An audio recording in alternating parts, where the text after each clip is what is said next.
Oye. Vamos entonces, y tenemos ahí algunos sketches de superhéroes. Este fue en la Teletón del 2010, que fue un sketch que marcó mucho porque la Vivi fue protagonista como la Superwoman, Felipe Camiroaga como Superman. Mira, oye, Lo que pasa es que a ver, anoche ¿qué? con Super nos quedamos hasta tarde.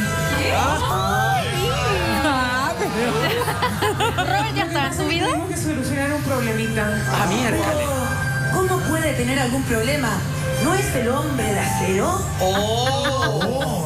La kriptonita. Bueno, ese Este es son- un sketch que se hizo en la Teletón 2010. 2010. Donde estaba, 2010, donde eran los super amigos. Sí. Y donde también participó don Francisco, que este fue de... A ver si la memoria le falla. Chapulín Colorado. Chapulín Colorado, mira, mira. ¡Ay, qué bien! Mira, ahí está, a ver, tenemos el momento de... No, ojalá. ¿Y ahora quién podrá ayudarnos? Miren.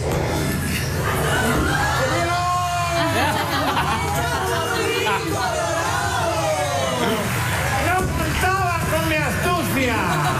¡Siempre muy bueno! Eso estaba ensayado. Pero Chapulín. No se preocupen, mis movimientos están fríamente calculados. ¿Qué les pasa, muchachos? ¿Por qué habla así usted? Chapulín, Chapulín. Ven.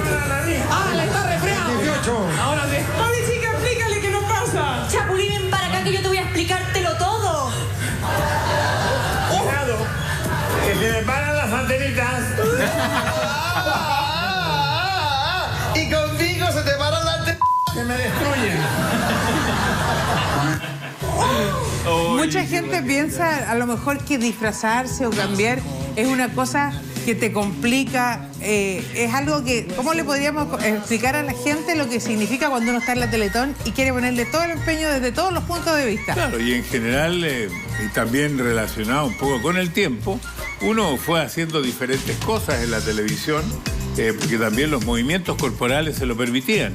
Esto era el año 2010, tenía 12 años menos, entonces los movimientos corporales son mucho más efectivos y rápidos, pero siempre la gente lo tomaba muy bien cuando uno hacía humor. El humor era muy bien aceptado por el público y eso nos ayudaba a seguir con mucha audiencia. Nunca tuvo miedo así como para... Porque, bueno, el animador tan importante de perfilarse ciertamente con cosas así, ¿o no? No, porque yo aprendí desde mis comienzos. El concepto que yo tenía de animador era un concepto que yo había visto en otras personas y que era que el animador hacía de todo. Cuando salía un cantante, después salía cantando. Si era un bailarín, salía bailando. Si era un mago, salía haciendo una prueba de magia. O sea, el animador era parte del espectáculo. Menos mal que no fue stripper, porque una vez salía. Había que tener una cosa grande nomás Mucha tela. Mucha tela. Yo creo que lejos de desperfilarse, uno de los sellos suyos como comunicador es esta disposición al juego como parte de su estilo de animación también. O sea, crecimos viendo momentos delirantes, de mucho humor, y no sé si lo sigue poniendo en práctica. Bueno, así como había contraprogramación, yo era contrafigura, porque la mayoría de los animadores eran personas que tenían una muy buena figura, que además tenían, qué sé yo, eran estilizados. Entonces yo era todo lo contrario. Casi siempre tenía un poquitito de sobrepeso, no era tan bonito como los demás, a veces no tenía tampoco el tono de voz, el lenguaje que ocupaban los demás. Yo trataba de hacer una cosa lo más natural posible, o sea, hablar como hablaban todos, y más o menos interactuar con la gente, porque yo creo que lo más importante que yo hice durante mi carrera artística, si así se puede llamar, es que yo siempre interactué con todos, con el público sobre todo. Mi escenario estaba al lado del público. Si hablamos de la primera Teletón sobrepasa la meta de todas formas. ¿Qué te acuerdas del momento en que la Teletón termina y no solamente se supera la meta, sino que se duplica? Se triplica. Lo que más me acuerdo de la primera Teletón es que en los últimos 15 días yo subí 12 kilos. Por lo tanto, por la angustia, la ansiedad. Sí, claro. Por tanto, no me cerraba ninguna camisa ni ninguna chaqueta. Entonces, yo tuve que agrandar la chaqueta y comprarme una camisa nueva para ese día. Y después, cuando termina la Teletón, hay un instante bien emotivo donde está Jorge Artus, que se acerca a mí y me abraza, que es una fotografía que recorre muchos países y sale en la portada del New York Times en Nueva York. Timpa, ¿te parece que veamos ese momento? Claro. ¿Lo tenemos? Ah, disculpa, no, se pone muy nervioso. Pero... No, pero esa imagen es icónica. Porque esa imagen es icónica porque finalmente es como el cierre de una primera campaña que la televisión unía al país, que la convocaba en un tema. Además, en el año 78, imagínate. Por eso te digo. Eso se quiere unir. Claro, porque el país estaba muy dividido. ¿Sí? Dividido como ahora, más dividido, diría yo. Y a punto de tener un conflicto bélico con nuestros vecinos argentinos. O sea, era un problema. Mira, ahí está el momento. Y lo que dices tú, de alguna manera, esta imagen, yo me imagino cómo se deben haber comido ese camarógrafo. Yo me lo hubiera comido, pero bueno, señor, córrase.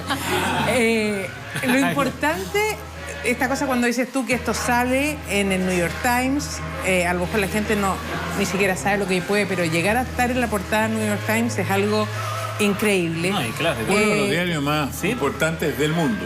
Jorge Artus era en ese momento como la niñita hoy, que es la embajadora, era el niño símbolo. No era el niño símbolo.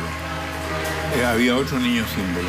¿Y por qué Jorge entonces corre en ese momento? Porque Jorge entra así espontáneamente. Sí, fue uno de los niños entrevistados, pero no era el niño símbolo. Bueno, y él tenía una cosa increíble, y no solamente tiene, que es que él pinta. Y hoy día nos mandó este saludo. Hola, soy Jorge Artus.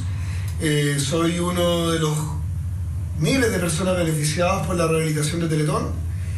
Me siento muy privilegiado por haber tenido esa oportunidad, lo cual me ha permitido realizarlo como persona, absolutamente. Y aprovecho esta instancia también para transmitirle mi afecto y agradecimiento a todas y todos los que colaboran en Teletón, no solamente, y no es menor, médicos, doctores, terapeutas, en fin, etcétera, sino también personas que están dentro del tema del aseo, cocineras, cocineros, que no es menor. Y bueno, don Francisco, ¿qué quiero decir? Mi admiración de siempre, claramente es un gran líder comunicacional, y gracias a personas como usted hemos podido construir gran parte de un país mejor, con respecto al apoyo también de Teletón. Y también a ti, Didi, un abrazo grande. Muchas gracias, Jorge, muchas gracias. Sí, bueno, él pinta con la boca, pertenece, si no me equivoco, a una organización mundial que se llama Artis Mutis, con pintores que justamente o pintan con los pies o pintan con la boca. Él hace un gran trabajo como pintor y se ha realizado en su vida, es papá. Así que... Antes decía que la primera Teletón ocurrió en un país que estaba súper conflictuado, al borde de una guerra. Y me quedé pensando que nosotros sentimos que le hacemos un gran aporte a las personas, los niños y niñas que lo necesitan, pero también siento que la Teletón le hace un gran aporte al país, porque en el fondo hace que todos, durante todas esas horas, nos conectemos con la dimensión más altruista que tenemos, y eso hace también que nos conectemos con la humanidad y como con la sensibilidad y la empatía, que son cosas que nunca están de más y que siempre necesitamos. Entonces, en el fondo, también tenemos que agradecer el fenómeno de la Teletón que nos dé eso al país. Bueno, y además, eso es una cosa, pero personalmente, cada individuo siente que participa. Por ejemplo, yo no sé, ¿tú tienes hijos? Sí, 2. Entonces, si alguna vez fuiste en estos años a la fila del banco en una Teletón. Sí, y para ellos es bien impresionante. Y no sé si tú has calculado cuánta plata habrás donado en las veces que fuiste. No quiero pedirte esto, pero suponte que tú digas, miren, en todo el tiempo yo di 200.000 pesos. Entonces yo te podría decir, mira, estas mismas mesas hay en 5 institutos. Y estas mesas, las 5 mesas son tuyas. Porque esto se divide en mesas, en ladrillo, en atención, en cirugía, en muchas cosas.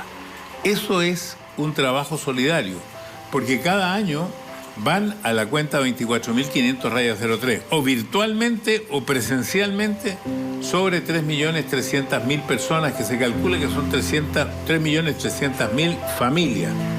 Pero más que eso, en este momento lo que necesitamos es aumentar esa cantidad de gente, porque ahora somos más gente. Cuando nosotros partimos éramos 12 millones de habitantes, hoy día somos 20. Y buscando momentos, encontramos un momento en que Martín Cárcamo sufrió un, ¿cómo se podría decir? ¿Un lapsus? ¿Un lapsus? ¿Ah? ¿Un traspié? ¿Un trasfoco? Yo ayer tuve un lapsus y no sé cómo. Cuando le cambiaste el nombre el apellido al rector. Que yo sé que es Ignacio Sánchez, lo conozco tanto tiempo. Ignacio Gómez le dijiste. Pero no pero no tengo idea. Oye, pero cuéntale de la cantidad de cosas que digo yo y no tengo idea. Es un poco de Asperger, no, pero yo no me acostumbro a hacer eso. Oye, pero para aclarar, ¿se te cambian los zapatos de colores o no? No. No, eso ya. Digamos, algunas veces sí he tenido problemas con calcetines.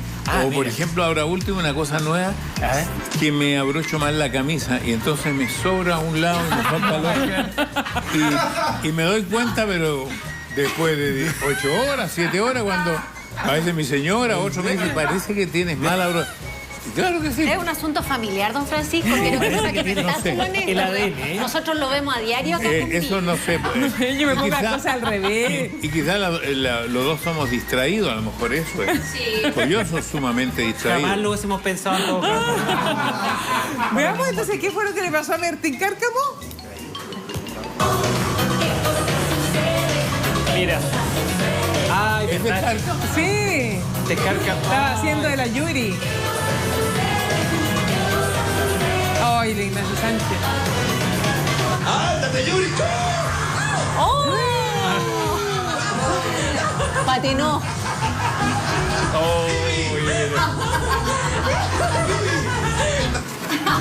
Que somos malos, además, nosotros muertos de la risa. Para que vean lo que cuesta andar con tacos. Sí, pues Es me un da la sensación apostolado. que se pegó con un foco. Por eso que yo preguntaba si era ¿Dónde ese se pegó? momento. Exactamente. Yo lo que me pareció que se había pegado con un foco.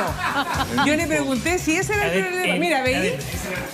Claro que se Se pegó pegó con el foco, porque que aclaremos bien, porque pues... Bueno, chascarro me imagino que muchos. ¿Hay alguno que tú te acuerdes específicamente? ¿De la Teletón? O sea, esa es la idea de lo que venimos a conversar hoy día. Si quería hablar de otra weá, podemos hacerlo. 40 teletones, 27 horas, ¿acordás? No, pero uno específico que uno dijera, oye, que hora embarrada, presenté a no sé Yo quién. me acuerdo uno grave, pero me ocurrió en la Teletón de Estados Unidos, que es el que más me acuerdo, porque no me di cuenta que había una rampa y yo seguí derecho y me caí, y ya tenía en ese entonces más de 70 años, y me salvé de no quedar quebrado, y a esa edad es muy complicado. La mayoría de las personas que ya tienen más edad, su mayor declinación es después de un accidente. Sí, pero yo creo que el chascarro peor es de la Madonna. ¿Eso no? ¿Cuál era? De Madonna. No, de esos tú no me hablabas de eso. No. Lo que pasa es que yo conté la otra vez, pero él lo dijo en el socio de la parrilla, que no había reconocido ni a la Madonna, ni a... ¿Quiénes más eran? No, mucho. Bar Reynolds, bueno, nadie sabe quién es Bar Reynolds aquí. No importa, pero fue un grande del cine. Y así, muchas personas importantes que yo no reconozco. Por ejemplo, anoche estaba el ministro de Transporte y yo lo he visto 50 veces en la televisión, pero me tuvieron que decir, el ministro. Es que, el ministro lo saludó. Convengamos que anoche, porque hemos hablado de anoche, bueno, se hizo la celebración de los 65 años de la televisión chilena. Sí, pero no te acuerdas de que ya lo dijo ya. ¿Lo dijo? Sí, el que tiene Alzheimer eres tú, pues ya dijo. Yo pensé que me confundí, ¿lo dijo? Que yo estoy muy concentrado aquí. Bueno, y ahí fue una celebración y se le premió. Eso. Exactamente. La Jenny también tenía preparado algunas preguntas. Una pregunta. Yo dijo la Teletón en Estados Unidos. Sí. ¿Cómo es ese fenómeno participar en una Teletón acá, una Teletón allá? Bueno, es que yo creo que primero habría que decir lo importante que fue el lanzamiento de la Teletón en Chile del año 78, porque poco a poco empezaron a aparecer personajes de otros países queriendo hacer la Teletón. Hasta que por ahí, por el 1980 y tanto, propuse que se hiciera una organización internacional de la cual fui presidente muchos años, pero ya dejé como 10 años de serlo, que se llama Oritel, que es la Organización Internacional de Teletones, que aglutinó a 16 países, algunos ahora no están porque los dejaron afuera, hay 12 países aglutinados en esta organización, o sea, bajo la imagen, bajo el resultado de la Teletón chilena, se han ido agregando muchos países y además hay un intercambio de conocimiento entre todos los países y creo que se ha transformado esto en la sociedad más grande de discapacidad del mundo. ¿En cuántos países se realiza la Teletón? Se realiza como en 15 o 16. Pertenecen a esta organización 12. ¿Y hay como una Biblia Teletón en donde ustedes también capacitaron a cada uno de esos países cómo desarrollarla? Sí capacitamos a que nos preguntó, pero entendimos y aprendimos que la Teletón la tiene que hacer cada país según sus oportunidades, sus posibilidades, sus idiosincrasias. Oye, nosotros tenemos un equipo periodístico tan robusto, tan realmente puesto de pila, que pueden creer que tenemos el momento cuando se cayó en la Teletón de Estados Unidos. Ah, no me diga. A ver. Ahí tenemos a nuestras bellezas latinas. No fue. Estaba mirando la belleza. No, yo pensé que te había ido como trastabillado. No, esta es la belleza que se cayó a Latina. ¿Te viste que la belleza que se cayó a Latina? No, lo que pasa es que... era para ponerlo de rodilla y todo. No, me caí más que de rodilla porque lo que pasa es que había una rampa que se construyó especialmente para que entraran las sillas de ruedas, los burritos, y entonces yo voy caminando y no me doy cuenta y caigo a esa. Y entonces eso fue una caída dura, firme. Wow. Afortunadamente era la época que sigo haciendo deporte casi diariamente, menos estos días que me tienen de aquí a allá, pero yo todos los días hago 1 hora y media de deporte. Oye, tú dices, y eso me ayuda. Esto que me tienen de aquí a allá, y por otro lado dijiste que ibas a dar un paso al costado. La gente pregunta, y es de las mayores... ¿Cuál es el paso al costado? El paso al costado es que yo no participo y no he participado y que toda la gente cree que la Teletón es un evento de 27 horas. La Teletón es un evento de todo el año, de 365 días. Por eso dice la Teletón todos los días. Apenas termina la Teletón, en el momento de gloria en el Estadio Nacional, uno se va caminando y se encoge de hombro, preocupado porque tiene que hacer la próxima Teletón. Y 3 días después es la primera reunión de planificación para la Teletón del año siguiente. Y ahí se va conversando todos los cambios que se van a hacer, las cosas que resultaron, lo que no resultaron. Yo le dediqué mucho tiempo de mi vida y con mucho gusto y mucho honor a hacer esto durante el año. Por eso la gente pregunta, ¿y cómo hacer ahora que hay tanta gente? Le dije, el choclo se va a desgranar solo. Aquel que tiene más tiempo, aquel que tiene más interés, aquel que tiene más empatía con la organización va a quedar un poco más adelante del otro. Aquel que tiene menos tiempo no se lo va a poder dedicar todo. Aquel que tiene menos posibilidades. Entonces, yo le dedicaba mucho tiempo. Entonces, el paso al costado significa, como lo dije anoche en el discurso, esto de que ya lo hemos dicho 2 veces, el paso al costado no significa que yo esté acostado. No. Yo estoy alerta a lo que me pidan y en este caso me han pedido que en estos últimos 15 días yo asista a programas, yo vaya y explique por qué es tan importante esta Teletón. Porque esta es una de las Teletones más importantes. ¿Por qué? Porque cambia de generación, cambia de líderes. En un momento conflictivo de la vida nacional, en un momento de inflación, en un momento de cesantía, en un momento difícil de la convivencia nacional. Entonces hay que levantar el espíritu de Chile, que es lo que la Teletón siempre ha hecho. Oye, y dentro de esas historias, yo me imagino que la gente siempre piensa que se dice, oye, estamos que no llegamos a la meta, que no se llega a las lucas, qué sé yo. Pero hay un año muy especial, y hay un año en que efectivamente estaba muy baja la meta. No se llegaba. No se llegaba y aparece Daniela García. Es verdad. ¿Te parece que contemos esa historia pero hay que ahora? contar un antecedente antes de Daniela García, porque llega ahí, ¿quién es Daniela García? Hay muchos jóvenes que están escuchando esto, no saben quién es Daniela García. Daniela García es una estudiante que se cae entre 2 vagones de un tren y pierde parte de sus manos y de sus piernas. Esa es Daniela García. Y ella hace un esfuerzo sobrehumano de rehabilitación y a tal punto que hoy día Daniela García es médico y trabaja en la Teletón. Nunca más quiso dar una entrevista porque ella quiso dedicarse a su carrera, a su vida, por supuesto, muy, muy loable, pero en ese momento cuando ella llega, es una figura nacional reconocida. Lo que pasa es que ella iba, para los que sepan, ella iba en un paseo de curso de medicina en el tren. Ella cae entre los dos vagones y nadie se da cuenta, ni los compañeros, y ella queda ahí en las líneas del tren. La rehabilitación había sido muy difícil, ella no había querido ser parte de la Teletón y estaba en su casa y de repente ella se da cuenta de que no se está llegando a la meta y siente la necesidad y junto al novio o pololo en ese entonces empieza guardia por guardia desde la puerta. Oiga, ¿sabe qué? Mire, yo quiero llegar al escenario porque hay algo que quiero decir. Ella vino en brazos. En brazos de su novio que hoy es su marido. Exactamente, entonces va pasando, no estaba para nada preparado y ese año efectivamente no había ni una posibilidad de llegar a la meta porque incluso la hora no daba. Y cuando ella da este testimonio se produce un cambio tan increíble porque ahí te das cuenta de efectivamente lo que puede ser la rehabilitación y ella hoy día, además de ser médico en el instituto, ella está formando nuevos médicos. Y es mamá, es esposa, que es una de las cosas más grandes que busca la rehabilitación, que es la inclusión. Entonces ese es el momento que quieren mostrar. Te había que contar la historia, porque si no, ¿quién es Daniela García? Porque yo veía que estas niñas miraban aquí abajo, decía, ¿quién es Daniela García? Claramente íbamos a contar la historia de como cuando dije Bar Reynolds, ¿quién es Bar Reynolds? Bueno,